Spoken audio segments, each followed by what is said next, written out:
ಎಷ್ಟು ಕ್ರಿಸ್ಪಿಯಾಗಿ ಬಂದಿದೆ ನೋಡಿ ಫ್ರೆಂಡ್ಸ್. ಇದು ನಾನು ಮನೇಲಿ ಮಾಡಿರುವಂತಹ ಮಸಾಲೆ ದೋಸೆ ತುಂಬ ಚೆನ್ನಾಗಿ ಬಂದಿತ್ತು.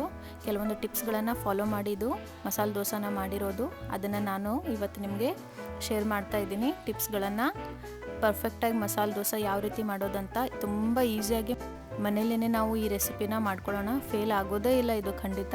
ನೋಡಿ, ಈಗ 4 ಜನಕ್ಕಾಗುವಷ್ಟು ದೋಸೆನ ಮಾಡ್ತಾಯಿದ್ದೀನಿ. ಅದಕ್ಕೆ ನಾನು 3 ಬಟ್ಲಿನಷ್ಟು ಅಕ್ಕಿ, ಇದು ದಪ್ಪ ಅಕ್ಕಿ, ರೇಷನ್ ಅಕ್ಕಿ ಅಥವಾ ದೋಸೆ ಅಕ್ಕಿ ಅಂತೀವಲ್ಲ ಆ ಅಕ್ಕಿನ ತೊಗೊಳ್ತಾ ಇದ್ದೀನಿ. ಇದಕ್ಕೆ 1 ಬಟ್ಲು ನಾನು ಉದ್ದಿನಬೇಳೆನ ತೊಗೊಳ್ತಾ ಇದ್ದೀನಿ. ಇದು ನಾನೆಲ್ಲ ಬೆಳಗ್ಗೆ 10 ಗಂಟೆಗೆ ನಾನು ಹಾಕ್ತಾ ಇರೋದು. ಈಗ ಅರ್ಧ ಬಟ್ಲಿನಷ್ಟು ಕಡಲೆಬೇಳೆಯಿಂದ ಕಲರ್ ತುಂಬ ಚೆನ್ನಾಗಿ ಬರುತ್ತೆ ದೋಸೆಗೆ, ಮತ್ತು ಕ್ರಿಸ್ಪಿ ಆಗುತ್ತೆ ದೋಸೆ, ತುಂಬ ಗರಿಗರಿಯಾಗಿ ಬರುತ್ತೆ. ಈಗ 1 ಸ್ಪೂನ್ನಷ್ಟು ನಾನು ಮೆಂತ್ಯಕಾಳನ್ನು ಹಾಕ್ತಾಯಿದ್ದೀನಿ. ಇದರಿಂದ ಹಿಟ್ಟು ಚೆನ್ನಾಗಿ ಉಬ್ಬುತ್ತೆ, ಹುಳಿ ಬರುತ್ತೆ, ಹಾಗೆ ಹಿಟ್ಟಿಗೆ ಫರ್ಮೆಂಟೇಷನ್ ತುಂಬ ಚೆನ್ನಾಗಿ ಬರುತ್ತೆ. ಇದು ನೋಡಿ, ಇದು ಟಿಪ್ಸ್ಗಳನ್ನು ಫಾಲೋ ಮಾಡಿ ಅಕ್ಕಿ, ಕಡಲೆಬೇಳೆ, ಮೆಂತ್ಯ, ಉದ್ದಿನಬೇಳೆ ಎಲ್ಲವನ್ನ ಚೆನ್ನಾಗಿ 3ರಿಂದ 4 ಸರಿ ನೀರಿನಲ್ಲಿ ತೊಳೆದುಕೊಂಡು ಆಮೇಲೆ ಅದನ್ನು ನೆನೆಯಲಿಡಿ. ನಾಳೆ ಬೆಳಗ್ಗೆ ಬ್ರೇಕ್ಫಾಸ್ಟ್ಗೆ ದೋಸೆ ಮಾಡ್ಕೋಬೇಕಂದ್ರೆ ಇವತ್ತಿನ ದಿನ ನಾನು ಬೆಳಗ್ಗೆ 10 ಗಂಟೆಗೆ ಇದನ್ನೆಲ್ಲ ನಾನು ರೆಡಿ ಮಾಡ್ಕೊಳ್ತಾ ಇದ್ದೀನಿ. ಬೆಳಗ್ಗೆ 10 ಗಂಟೆಗೆ ಇದನ್ನು ಅಕ್ಕಿ ಎಲ್ಲ ನೆನೆ ಇಡಬೇಕು. ನೋಡಿ, ಇದು ಸಂಜೆ ನಾನು 7 ಗಂಟೆಗೆ ಚೆನ್ನಾಗಿ ಎಲ್ಲ ನೆಂದಿತ್ತು. ನಾನು ಮಿಕ್ಸಿ ಮಾಡ್ಕೊಳ್ಳೋದಕ್ಕೆ ಎಲ್ಲವನ್ನು ರೆಡಿ ಮಾಡ್ಕೊಳ್ತಾ ಇದ್ದೀನಿ. ನಾನೀಗ ಮಿಕ್ಸಿ ಮಾಡ್ಕೊಳ್ತೀನಿ.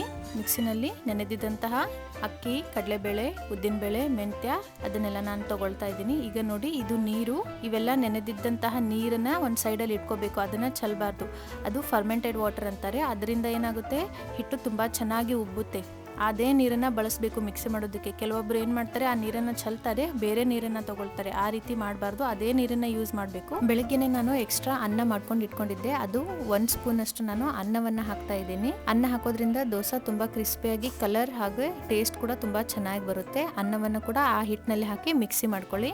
ಈಗ ನೋಡಿ, ದೋಸೆ ಹಿಟ್ಟು ರೆಡಿಯಾಗಿದೆ. ಮಿಕ್ಸಿ ಮಾಡ್ಕೊಳ್ಳಿ. ತುಂಬ ಸಣ್ಣಗೆ ಮಾಡ್ಕೊಳ್ಬೇಡಿ. ದೋಸೆ ಮಾಡೋದಕ್ಕೆ ಸ್ವಲ್ಪ ತರಿಯಾಗಿರಬೇಕು ಹಿಟ್ಟು. ಈ ಹಿಟ್ಟನ್ನು ಒಂದು ಬೌಲ್ನಲ್ಲಿ ತಗೊಳ್ತಾ ಇದ್ದೀನಿ. ಒಂದು ಬೆಚ್ಚಗಿರುವಂತಹ ಸ್ಥಳದಲ್ಲಿ ಇಡಬೇಕು. ಬೇಸಿಗೆ ಆದರೆ ಯಾವುದೇ ರೀತಿ ತೊಂದರೆ ಇಲ್ಲ, ಚೆನ್ನಾಗಿ ಹಿಟ್ಟು ಉಬ್ಬುತ್ತೆ. ಅದೇ ಮಳೆಗಾಲ, ಚಳಿಗಾಲದಲ್ಲಾದರೆ ಸ್ವಲ್ಪ ಬಿಸಿಯಾಗಿರುವಂತಹ ಜಾಗದಲ್ಲಿ ನೀವು ಇದನ್ನು ಇಡಬೇಕು. ಆವಾಗ ಹಿಟ್ಟು ತುಂಬ ಚೆನ್ನಾಗಿ ಉಬ್ಬುತ್ತೆ. ಇದು ನೋಡಿ, ನೆಕ್ಸ್ಟ್ ಡೇ ಮಾರ್ನಿಂಗ್ ಇದು ಹಿಟ್ಟು ತುಂಬ ಚೆನ್ನಾಗಿ ಉಬ್ಬಿದೆ. ನೋಡಿ ಎಷ್ಟು ಚೆನ್ನಾಗಿ ಫರ್ಮೆಂಟೇಷನ್ ಆಗಿದೆ ಹಿಟ್ಟು, ಎಷ್ಟು ಚೆನ್ನಾಗಿ ಉಬ್ಬಿದೆ. ಹುಳಿ ಕೂಡ ಬಂದಿದೆ ಹಿಟ್ಟಿಗೆ. ಯಾವುದೇ ರೀತಿ ಅಡುಗೆ ಸೋಡಾ, ಉಪ್ಪು ನಾನೇನು ರಾತ್ರಿ ಹಾಕಿದ್ದಿಲ್ಲ. ಇದಕ್ಕೆ ತುಂಬ ಚೆನ್ನಾಗಿ ಉಬ್ಬಿದೆ. ಹಿಟ್ಟು ಉಬ್ಬೇ ಇಲ್ಲ, ಹಿಟ್ಟು ಹುಳಿ ಬಂದಿಲ್ಲ, ಆ ರೀತಿ ಇದ್ದರೆ ಮಾತ್ರ ಒಂದು ಸ್ವಲ್ಪ ಚಿಟಿಗೆಯಷ್ಟು ಸೋಡಾ, ಅಡುಗೆ ಸೋಡಾನ ಹಾಕ್ಕೊಳ್ಬಹುದು. ಇಲ್ಲ ಅಂದರೆ ಯಾವುದೇ ರೀತಿ ಅವಶ್ಯಕತೆ ಇಲ್ಲ. ರುಚಿಗೆ ತಕ್ಕಷ್ಟು ಹಿಟ್ಟಿಗೆ ಉಪ್ಪು ಹಾಕ್ಕೊಳ್ಳಿ.